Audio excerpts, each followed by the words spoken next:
Hello दोस्तों, GS कहानी संग्रह में आपका स्वागत है। आज की कहानी है कर्मों का फल कैसे मिलता है।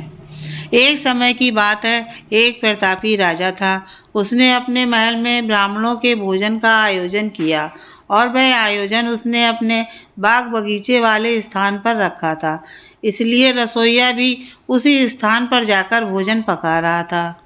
उसी समय आकाश से एक चील आया। उस चील ने अपने मुंह में एक सर्प को दबाया हुआ था और जब वो चील उस बगीचे के ऊपर से जा रहा था, उस समय उस सर्प ने उस चील को डसने की कोशिश की, जिसके कारण जहर की कुछ बूंदें उस बर्तन में गिर गईं जिसमें ब्राह्मणों के लिए भोजन पकाया जा रहा था। लेकिन वो उस रसोइये को इस बात का पता नहीं चला। उसे जरा भी आभास नहीं हुआ कि जहर की बूंदें इस बर्तन में गिर गई हैं। फलस्वरूप वो सारा भोजन जहरीला हो गया और ये भोजन ब्राह्मणों ने खा लिया। तो जहरीला भोजन करने के कारण सभी ब्राह्मणों की मृत्यु हो गई और एक साथ इतने ब्राह्मणों की मृत्यु हो जाना कोई अच्छी बात नहीं थी और यह तो घोर पाप हुआ। अब भगवान के सामने यह प्रश्न उठा कि इस पाप की सजा किसको दी जाए।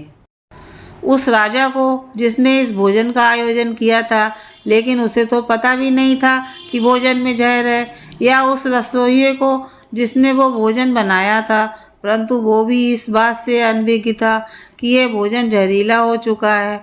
तो क्या सज़ा उस चील को दी जाए जो उस सर्प को लेकर वहाँ से निकला, या फिर सज़ा उस सर्प को दी जाए जिसने आत्मरक्षा के लिए उस जहर को उगला।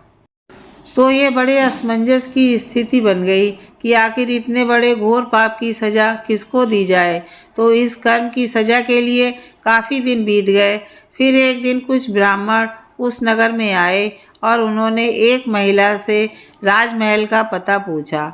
उस महिला ने राजमहल का पता बता दिया, लेकिन पता बताने के बाद उस महिला ने उन ब्राह्मणों से कहा कि आप जा तो रहे हैं राजमहल, लेकिन थोड़ा संभल कर जाना, क्योंकि ये जो राजा है ये ब्राह्मणों को भोजन में जहर मिलाकर देता है। उस महिला के इतना कहते ही भगवान ने कहा कि इस कर्म के फल का अधिकारी मुझे मिल गया है। तो सभी ने भगवान से पूछा कि वो कौन है। तो भगवान ने कहा कि इस महिला को इस कर्म की सज़ा दे दी जाए। तब सभी आश्चर्यचकित हो गए और वो बोले कि वो महिला तो उस समय वहाँ मौजूद भी नहीं थी। ना उसने जहर मिलाया, ना उसने भोजन पकाया और ना ही उसने ब्राह्मणों को भोजन कराया। फिर इसकी सज़ा उसे क्यों दे रहे हैं। तब भगवान ने कहा कि किसी भी कर्म का आनंद जो सबसे ज़्यादा लेता है उसी को उसका फल भुगतना पड़ता है।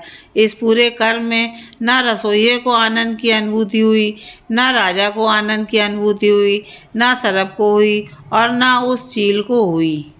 लेकिन इस घटना से सबसे ज़्यादा आनंद और सबसे ज़्यादा रस इस महिला को ही मिला है। इसलिए इस कर्म की सज़ा इसे ही भुगतनी पड़ेगी।